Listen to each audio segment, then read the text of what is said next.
Hello, my name is Eddie Herndon, and I am the R3 coordinator in the Virginia Department of Wildlife Resources. And I'm happy to be here today to discuss our research project, which helped us learn more from new and returning anglers in Virginia, so that we can generate effective R3 strategies.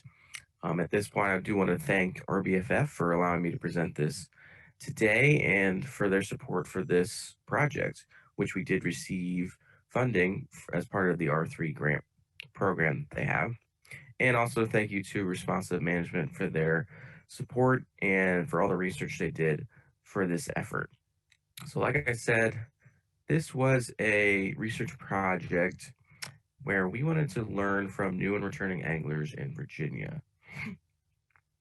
And what we wanted to do was identify what aided in their recruitment or changes in fishing participation in specifically last year. We wanted to identify what information and educational resources that they would need or help them overcome barriers and future barriers to participation in fishing. We wanted to identify the motivations for new anglers and returning anglers, specifically for why they're choosing specific sites and what motivated them to start fishing in the first place. And then lastly, we also asking specific questions about our urban fishing locations and their perceptions and experiences regarding these locations. So this was the plan. So first, we were going to recruit new anglers from our outreach events that we hold every year called Free Fishing Days. And because of COVID, we were unable to do that. So we had to rely solely on our license database. So we looked at people that bought a license between July 1st, 2019 and July 30th, 2020, but did not have a license in 16, 17, or 18. There was a survey then sent to those people to further identify the right audience for this research project. And then they were invited to attend 5 virtual focus groups. Now, we had to go virtual again because of COVID, but they were successfully held and incorporated 4 different regions of the state. There was an all-woman group. People who had fished urban sites near Richmond, Northern Virginia were included, and there was also a focus group of just returning anglers.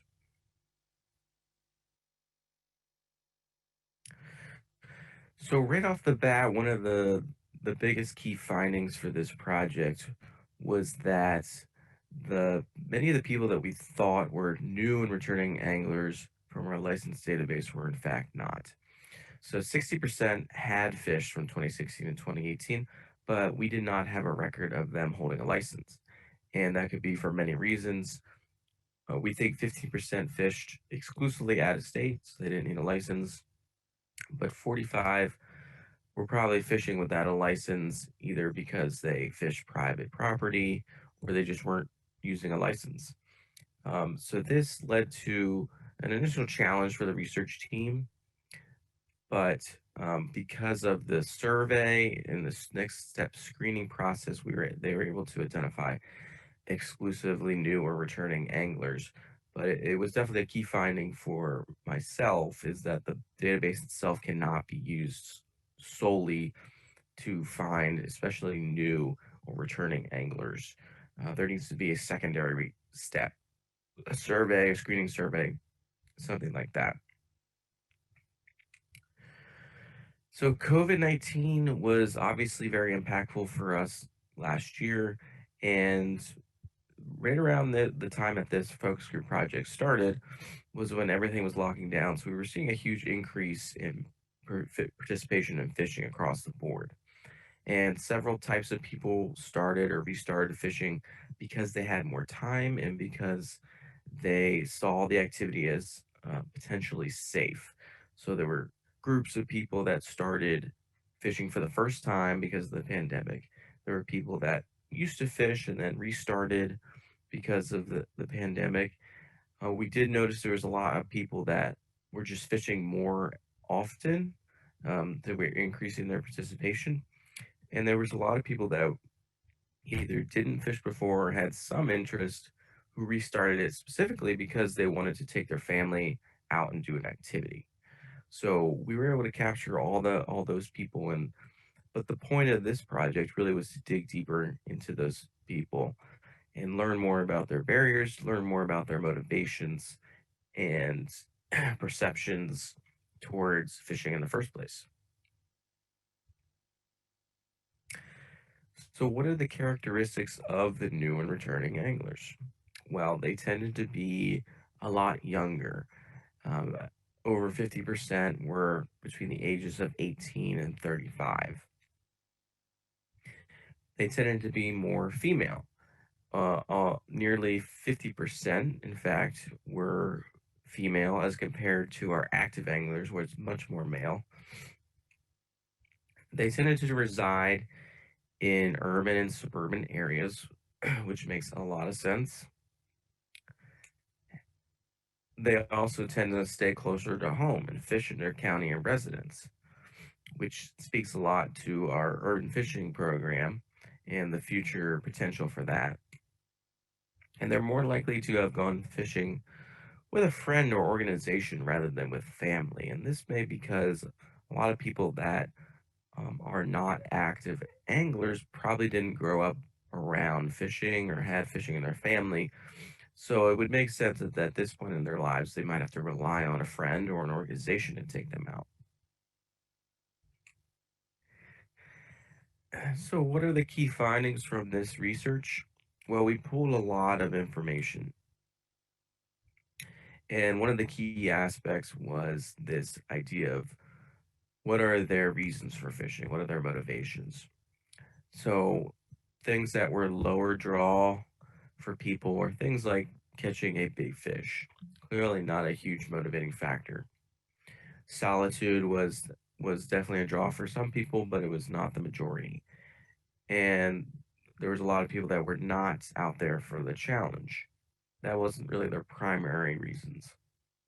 Their primary reasons were things like relaxation, to be close to nature, camaraderie, to be with friends and family. That it seems like they're more interested in the experience and the escaping from everyday life and the benefits of going out and doing an activity with other people. I think those are the common threads we're seeing throughout these research projects when you're talking about new and inconsistent anglers.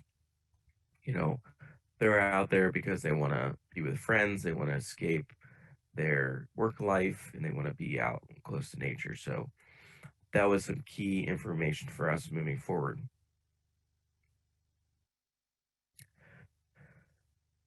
So, what about their barriers or constraints? I think we've seen a lot of research that has similar findings, and this was definitely supportive of that.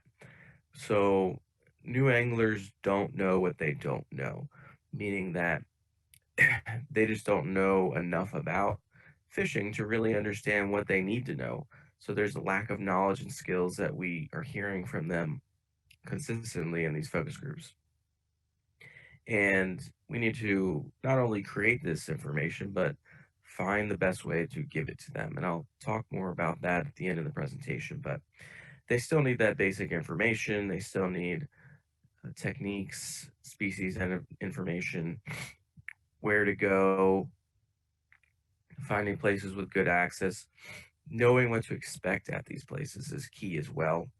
There was a lot of people that were intimidated to go try somewhere else because they were unsure of what to expect when they got there.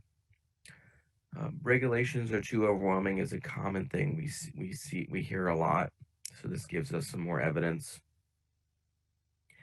And then lastly, I think hesitant to fish on their own. That was somewhat surprising to our team, but it's also hopeful because it provides us a mechanism to motivate people to fish together.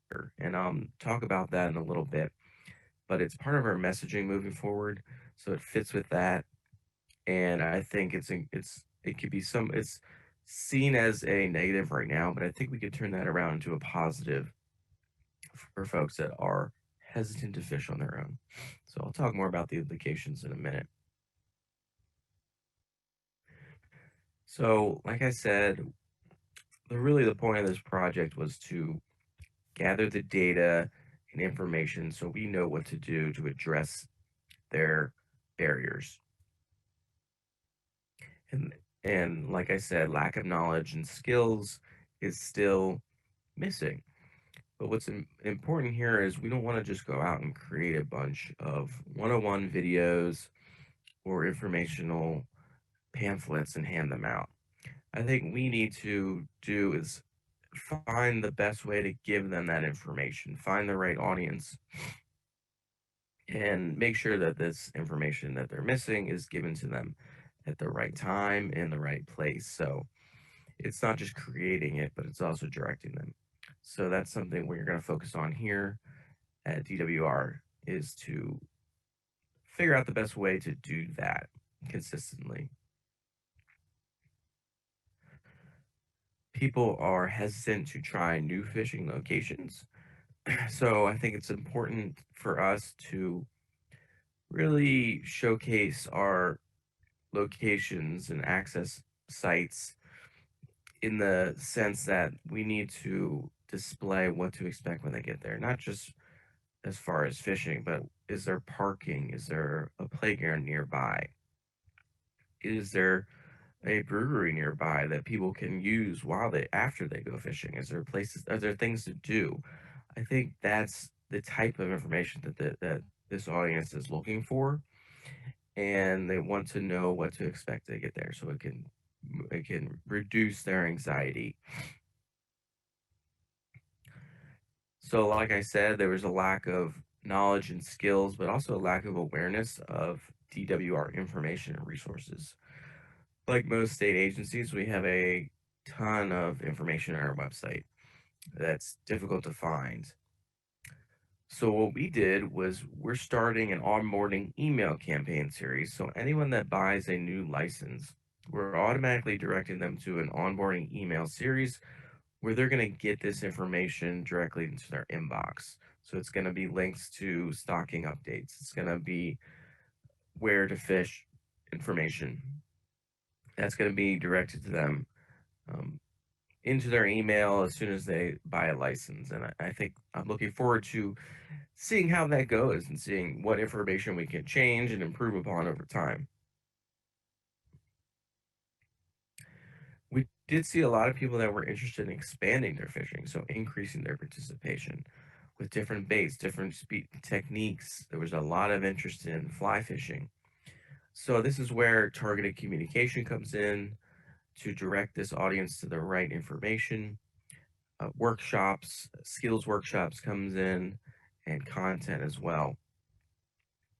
That's kind of the things that we can control to keep them moving forward. And like I said before, people in this focus group study were resident to fish on their own. So this speaks well to our refer a friend campaign here at DWR. And it's something that we started a couple years ago as a way to motivate current anglers to really take somebody with them. And we've seen success with this program. But I think we need to go further, invest more in this type of effort where we're really relying on our current constituents.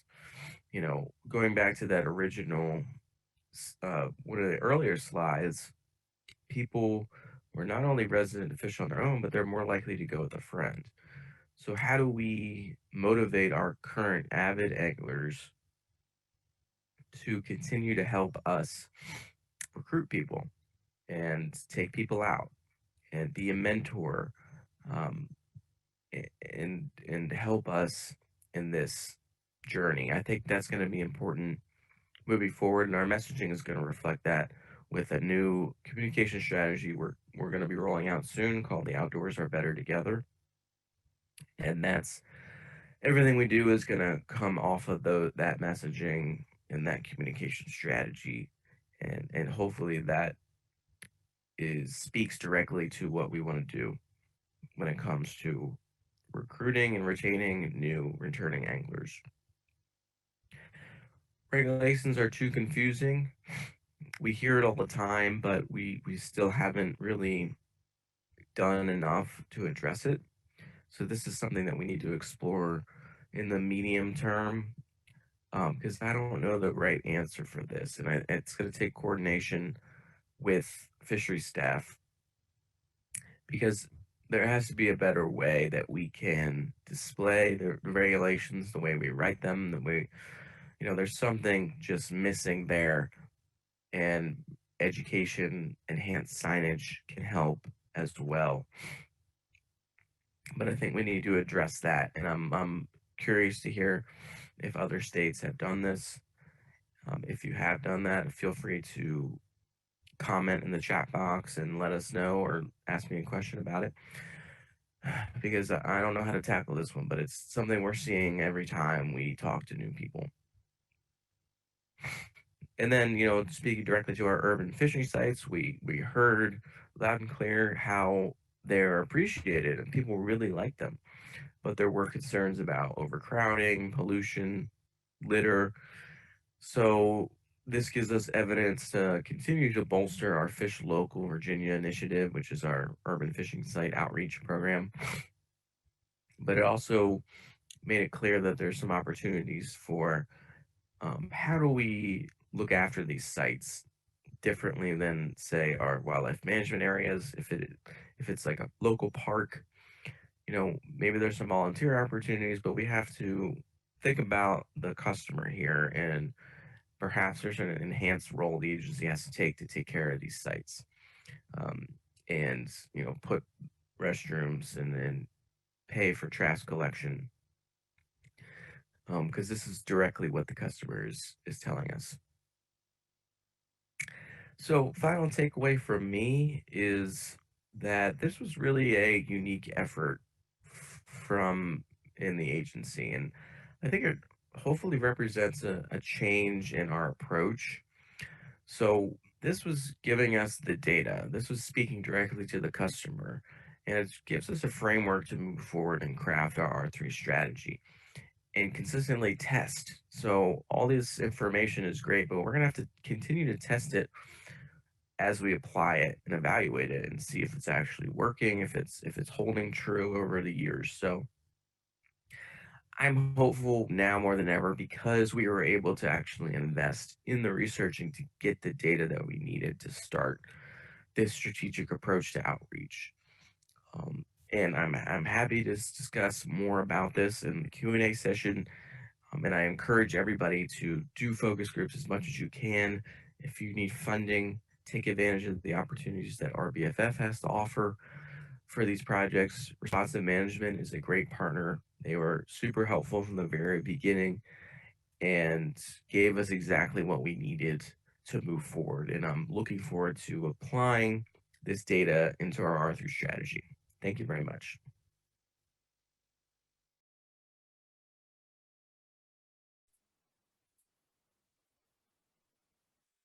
All right, thank you, Eddie. I don't see any questions coming up in the chat, but something I did want to mention is a lot of what Eddie talked about is what we're seeing, at least from the Ipsos research that we did this last year, in terms of newcomers, younger, female, just different ways of, different motivations and different ways of kind of their upbringing for fishing. So it's good to kind of see that at more of a regional and even state level that, Eddie, you guys are seeing similar stuff. And I'm going to ask you kind of to kick it off here, and maybe some other questions that trickle in, is tell everyone maybe the biggest surprise you saw coming out of this research. And then maybe we can talk about the regulations question too, because I know that that's one that's really hard to get over. So go ahead. Thanks, Rachel. I appreciate that. Yeah, it was there was definitely some surprising information. I think the fact that our license database kind of presented some challenges for finding the right people to actually conduct the focus groups was a bit surprising to me, but nothing that we can't overcome from that standpoint. I was surprised by how many of the new anglers actually already had known about our urban fishing sites. I think it was over a quarter of them had already fished. So there's some good knowledge surrounding those in the sphere when someone's trying to learn and find places that are close to where they live. So that was good news, but it also gave us places where we need to fix and improve clearly with a lot of people talking about pollution or worried about eating fish at urban locations, things that we need to actually focus on and maybe think about it from a different standpoint, because typically state agencies aren't worried necessarily about parking and some of those comforts you get at those locations, but perhaps we should be shifting our focus to a little bit to that to in order to keep the customer happy. So those are some of the big takeaways for me. Do you see your agency doing more focus group work as a result of this? Yeah, I definitely think so. If we could, I mean, this was easier because we got funding from RBFF, but I could see it being a priority moving forward because it's not that big of a barrier. We just need to invest the money really to do it. And there's no shortage of customers that we can segment and talk to. The list seems endless, but yeah, I think we are going to see that. I'm definitely going to push for it. So that's another thing that I can do is keep pushing for more research. The regulations question, I know we didn't have a lot of time in the previous session to really talk through that. If anybody wants to chime in and unmute and maybe talk through some of what they've done for the regulations, because that really is one that it's a really hard hurdle to get over, because the regulations are set for certain reasons. You know, the biologists have the work that they need to do, but that can really be a barrier to people participating, because you know, you get caught by a game warden and you realize you can only take a certain number of fish. That's really going to exclude people from even wanting to participate and continuing to buy a license. So if any states want to jump in and offer any advice or recommendations on what they've done to try to get over that hurdle, I think that would be great. And I think a lot of states could learn from that. If we have any takers.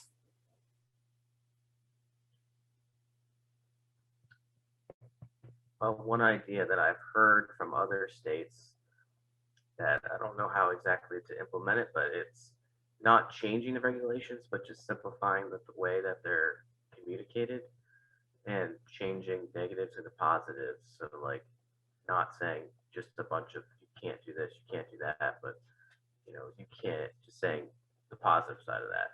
I've seen some of that take place in some other states. Yeah, kind of like, you know, no fishing here, more like you can fish here. I mean, that opens it up to a lot more probably issues you might not even want to deal with, but putting it more in a positive light. We have a couple people in the chat here. Anyone attempted to translate Greg's books into another language? Is it the regulations or is it the perception of the regulations? That's the problem. That's a really good question too. Has anyone had success in implementing LEOs into their outreach efforts? What is an LEO?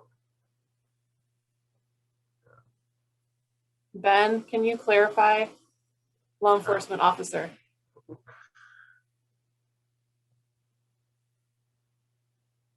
Yeah, those are good questions. I mean, they are the face of the agency in a lot of ways.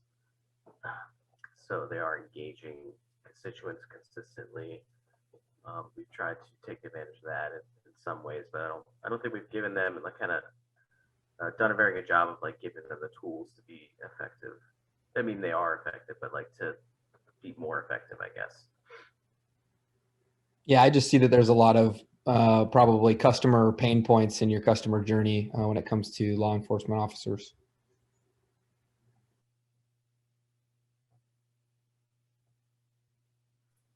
Yeah, I mean, that's something we really try to push as well, is everyone that touches your product, your service, whatever you want to call fishing, is really the face of your organization. And if they touch the customer, they should be involved in that entire process. And, you know, if you were to do focus group on new anglers who came in contact with a conservation or law enforcement officer, I'm sure you'd get some interesting responses. So that's a good point to bring up. Thanks for bringing that up, Ben. Any other questions? We got about 1 minute before we're going to get kicked out of here and back into the general session. Or Eddie, any final parting words or thoughts? Yeah, I was pleasantly surprised at how much our research mirrored the national research that you all have seen.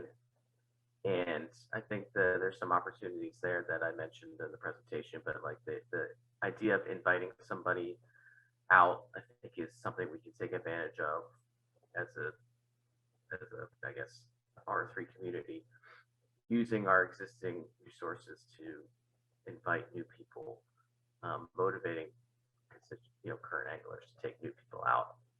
I think that's the low-hanging fruit. All right, there's your cue. Thank you, Eddie, and thank you all for joining.